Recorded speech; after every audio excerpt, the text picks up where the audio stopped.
لا إله إلا الله لا إله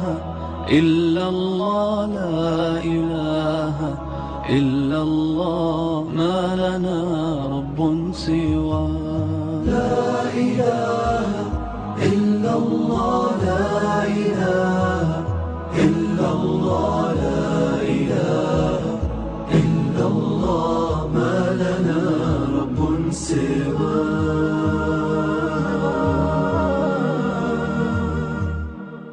بسم اللہ الرحمن الرحیم. رب اشرح لی صدری ویسر لی امری واحلل عقدۃ من لسانی یفقہوا قولی. السلام علیکم. اسلام قبول کرنے کے لیے لا الہ الا اللہ محمد رسول اللہ کہنے کی ضرورت ہے، اور اسلامی زندگی گزارنے کے لیے وہ طریقہ زندگی سیکھنا ضروری ہے جس کی واضح ہدایت اللہ رب العزت نے اپنے کلام میں دی، جس کے مطابق محمد رسول اللہ صلی اللہ علیہ وآلہ وسلم نے زندگی گزار کر دکھائی. اسی کے مطابق آپ صلی اللہ علیہ وآلہ وسلم نے اپنے صحابہ کرام رضی اللہ تعالیٰ عنہم کو تربیت دی، اور آج تک ان کے نقش قدم پر چلنے والے اسلاف نے اسی کی طرف رہنمائی کی. آج جس کتاب سے میں آپ کا تعارف کروانے جا رہی ہوں اس کتاب کا نام ہے جنت کا راستہ. اس کتاب کی آتھر کا نام ہے استاذہ نگہت ہاشمی. استاذہ نگہت ہاشمی نے اسلامی طرز زندگی کے مختلف پہلو اور مختلف حصے، مثلا عقائد، عبادات، آداب، حقوق اور اخلاق، ایک کمپریہنسو وے میں قرآن اور حدیث کی روشنی میں جمع کیا ہے.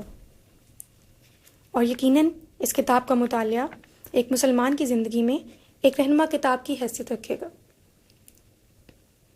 آئیے میں آپ کو اس کتاب کے ابتدائیہ کے متعلق کچھ بتاتی ہوں. جنت وہ ابدی گھر ہے جہاں ہمارے ماں باپ کو بسایا گیا، پھر انہیں آزمایا گیا اور بالآخر اس گھر سے زمین پر اتارا گیا. وہ گھر جسے حضرت آدم علیہ السلام اور حضرت حوا چھوڑنا نہیں چاہتے تھے، وہ کیسے چھوڑتے جبکہ ہمیشہ کی زندگی اور لازوال بادشاہت انسان کی فطرت میں ہے. اسی گھر میں رہنے کے لیے شیطان کے فریب میں آ کر انہوں نے ممنوع درخت کا پھل کھا لیا، اور اس سے ان کے گھر میں رہنے کا استحقاق واپس لے لیا گیا. وہ گھر جہاں کسی کی جوانی کو بڑھاپا نہیں آتا، جہاں کسی کی خوشیوں کو غم نہیں ڈستا، جہاں کسی کی صحت کو بیماری نہیں پکڑتی، اور جہاں کسی کی مالداری پر زوال نہیں آتا، جہاں کسی کی زندگی کو موت نہیں آتی، جہاں نہ مشقت ہے نہ تھکاوٹ، جہاں رنگ ہیں، روشنیاں ہیں، خوشبوئیں ہیں، ذائقے ہیں، لازوال خوشیاں ہیں، جہاں عزت ہے، ذلت نہیں، جہاں کوئی دکھ، پریشانی اور ملامت نہیں، جہاں بے فکری اور عیش کی زندگی ہے، جہاں رونقیں ہیں، لذتیں ہیں، جہاں امن ہے، وسعتیں ہیں، جہاں ہر خواہش سے پہلے پوری ہو. وہی خوابوں کا گھر جنت ہے. بدقسمتی سے اس گھر کا راستہ ہم سے کھو گیا ہے. اس راستے کا پتہ کہاں سے پائیں؟ کوئی ہے جو ہمیں بتائے؟ کہیں وہ گھر ہم سے کھو نہ جائے. جس دنیا میں ہمیں بسایا گیا ہے اس میں زندگی چند برس کی ہے، اور آخرت کی زندگی کے مقابلے میں اس کی کوئی حیثیت نہیں. لیکن افسوس کہ انسان اس زندگی پر مطمئن ہو گیا ہے. اللہ تعالیٰ نے سورہ رات کی آیت نمبر 26 میں ارشاد فرمایا، وہ دنیا کی زندگی پر خوش ہو گئے، حالانکہ دنیا کی زندگی آخرت کے مقابلے میں تھوڑے سے سامان کے سوا کچھ نہیں. سورہ توبہ کی آیت نمبر 38 میں اللہ تبارک و تعالیٰ کا ارشاد گرامی ہے، کیا تم آخرت کے مقابلے میں دنیا کی زندگی پر راضی ہو گئے؟ پھر دنیا کی زندگی کا سامان تو آخرت کے مقابلے میں بہت تھوڑا ہے. اس طرح سورہ القصص کی آیت نمبر 60 اور 61 میں اللہ تعالیٰ کا ارشاد ہے، اور جو کچھ تمہیں دیا گیا ہے دنیا کی زندگی کا سر و سامان اور اس کی زینت ہے، اور جو کچھ اللہ تعالیٰ کے پاس ہے وہ بہتر ہے اور باقی رہنے والا ہے۔ کیا پھر تم عقل نہیں رکھتے؟ پھر کیا وہ شخص ایسا کیا ہو پھر وہ اس کو پانے والا ہو، اس شخص کی طرح ہو سکتا ہے جس کو ہم نے دنیا کی زندگی کا فائدہ دیا ہو؟ ان آیات کا ترجمہ پڑھنے سے ہمیں اس بات کا اندازہ ہوتا ہے کہ انسان اس دنیا کو ہی جنت بنا لینا چاہتا ہے۔ اس کی ساری سرگرمیاں عرضی جنت کی تلاش کے لیے ہیں، حتیٰ کہ ایک دن اسی تلاش میں اسے موت آ جاتی ہے۔ سورہ نحل کی آیت نمبر 96 میں اللہ تعالیٰ کا ارشاد ہے، جو کچھ تمہارے پاس ہے وہ ختم ہو جائے گا، اور جو کچھ اللہ تعالیٰ کے پاس ہے باقی رہنے والا ہے۔ اور جن لوگوں نے صبر کیا ہم ضرور ان کا اجر ان کے اعمال سے زیادہ بہتر دیں گے جو وہ کیا کرتے تھے۔ اس طرح سورہ الفرقان کی آیت نمبر 15 میں اللہ تعالیٰ کا ارشاد ہے، کہہ دو کہ کیا یہ بہتر ہے یا ہمیشہ کی جنت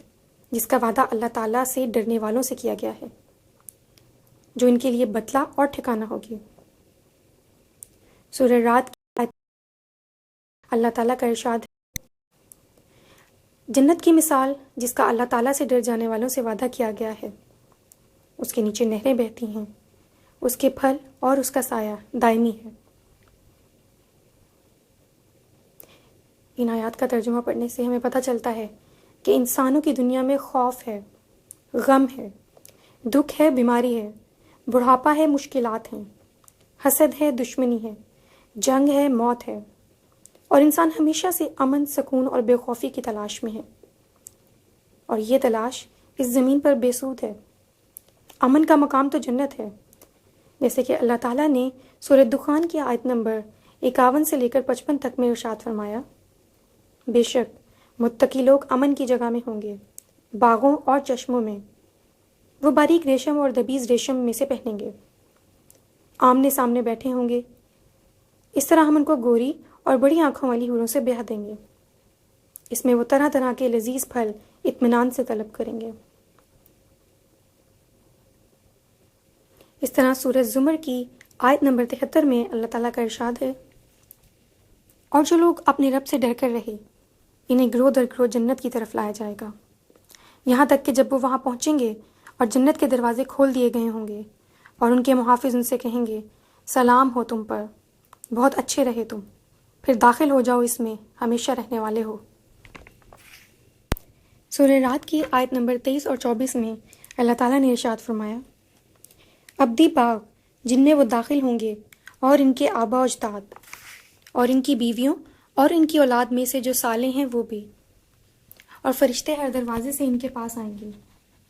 تم لوگوں پر سلامتی ہو اس لیے کہ تم نے صبر کیا، پھر کتنا اچھا ہے آخرت کا گھر۔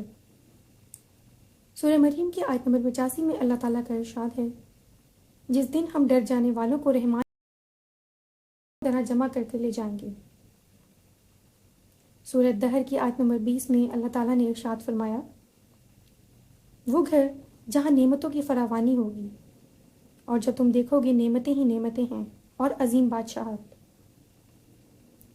سورہ الواقعہ کی آیت نمبر 88 اور 79 میں اللہ تعالیٰ نے ارشاد فرمایا، پھر اگر وہ مقربین میں سے ہوں تو راحت اور عمدہ رزق اور نعمت بھری جنت ہے۔ اسی طرح سورہ نبا کی آیت نمبر 31 سے لے کر 36 تک میں اللہ تعالیٰ نے جنت سے متعلق ارشاد فرمایا، یقیناً اللہ تعالیٰ سے ڈر جانے والوں کے لیے کامیابی کا ایک مقام ہے، باغ اور انگور اور نوخیز ہم عمر لڑکیاں اور چھلکتے ہوئے جام،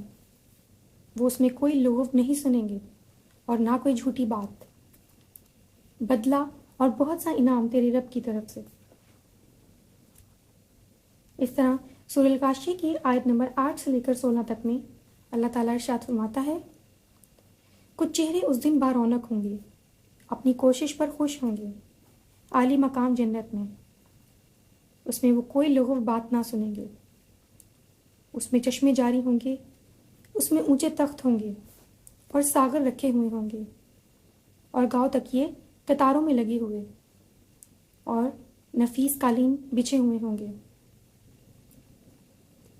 سورہ المرسلات کی آیت نمبر 41 سے لے کر 43 میں اللہ تعالیٰ ارشاد فرماتے ہیں، یقیناً اللہ تعالیٰ سے ڈر کر رہنے والے سایوں اور چشموں میں ہوں گے، اور ان پھلوں میں سے جو وہ چاہیں گے۔ کھاؤ اور پیو مزے سے ان اعمال کی وجہ سے جو تم کرتے تھے۔ سورہ محمد کی آیت نمبر 15 میں اللہ تعالیٰ کا ارشاد ہے، جنت کی مثال جس کا وعدہ ڈرنے والوں سے کیا گیا ہے، اس میں پانی کی نہریں ہوں گی جس میں تبدیلی نہیں ہوگی،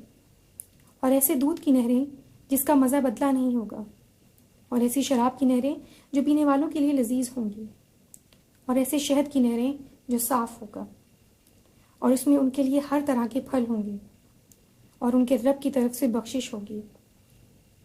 کیا وہ اس کی طرح ہیں جو آگ میں ہمیشہ رہنے والا ہے؟ اور ان کو پھر وہ ان کی آنتیں کاٹ کر رکھ دے گا۔ سورہ زخرف کی آیت نمبر 70 اور 71 میں ارشاد باری تعالیٰ ہے، تم اور تمہاری بیویاں جنت میں داخل ہو جاؤ، تمہیں خوش کر دیا جائے گا، ان پر سونے کے تھال اور ساغر گردش کرائے جائیں گے، اور اس میں ہر وہ چیز ہوگی جس کی دل خواہش کریں گے اور جس سے آنکھوں کو لذت ہوگی، اور تم اس میں ہمیشہ رہنے والے ہو۔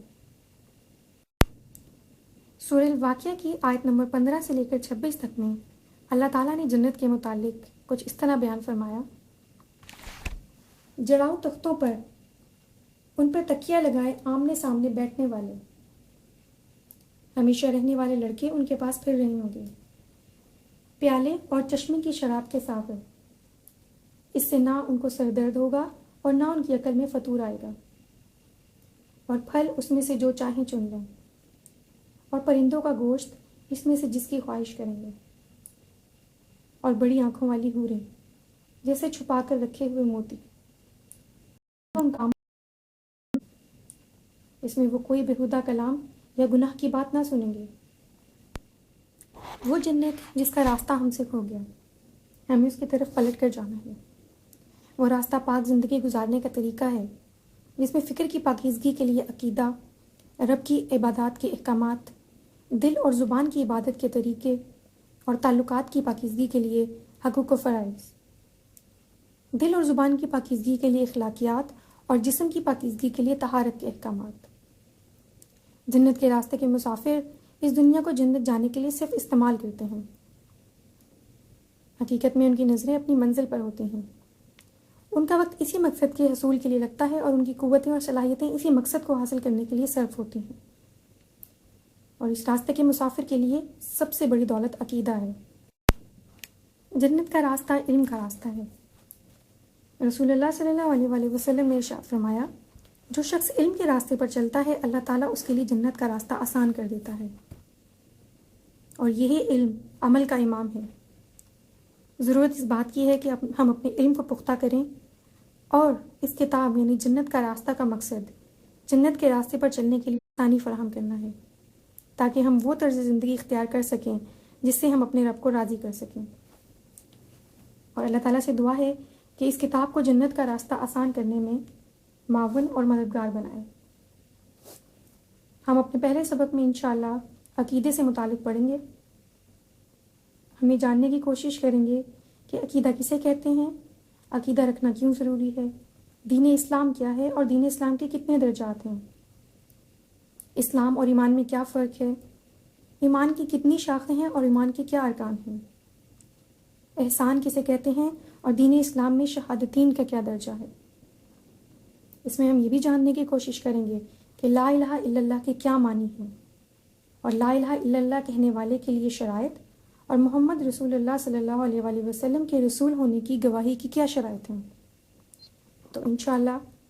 ہم اس کتاب جنت کا راستہ سے پوری طرح مستفید ہونے کی اور اپنے علم کو پختہ کرنے کی کوشش کریں گے۔ جزاک اللہ خیر۔